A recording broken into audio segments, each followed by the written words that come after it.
today about the verdict, but also a lot of agreement that while this is a step in the right direction, much more needs to happen in terms of real reform. You're an incredible family. I wish I were there just to put my arms around you. President Biden and Vice President Harris jumping on a call with the family of George Floyd moments after a trio of guilty verdicts were read out today inside a Minneapolis courtroom. Hopefully this is the momentum for the George Floyd Justice and Policing Act to get passed and have you signed. We're going to make something good come out of this tragedy, okay? They're talking about the George Floyd Justice and Policing Act, which among other things would ban the use of police chokeholds. This bill would hold law enforcement accountable and help build trust between law enforcement and our communities. This bill is part of George Floyd's legacy. That legacy, something the president raised last year with Floyd's daughter at her father's funeral, and again today. She said to me then, I'll never forget it, Daddy changed the world. And I told her this afternoon, Daddy did change the world.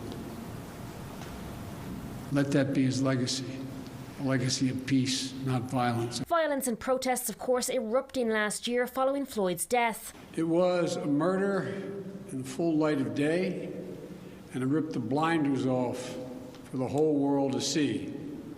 The systemic racism the Vice President just referred to. Those scenes starkly juxtaposed with celebrations around the country today. Our sense of normal and reliance on the routine of the everyday has been upended. And in this same time, we felt a tidal wave of civic uprising following the murder of George Floyd. And today, ladies and gentlemen, justice there was served. But while this is a moment many hoped for, the president saying it's a mere step on a much longer journey. In order to deliver real change and reform, we can and we must do more to reduce the likelihood that tragedies like this will ever happen and occur again. Those sentiments echoed this evening by Illinois' Lieutenant Governor Juliana Stratton, who tells us the uncertainty with which Black and Brown communities in particular awaited the verdict speaks volumes. That really is indicative of the real problem, that Black people in this country were not sure that the justice system would result in real justice or accountability. And while this outcome won't change life for the Floyd family, it may help prevent the same pain for someone else's. Real justice would mean that George Floyd would still be alive. And because we know that that can't happen, if nothing else, we all need to work together to make sure that this doesn't happen again.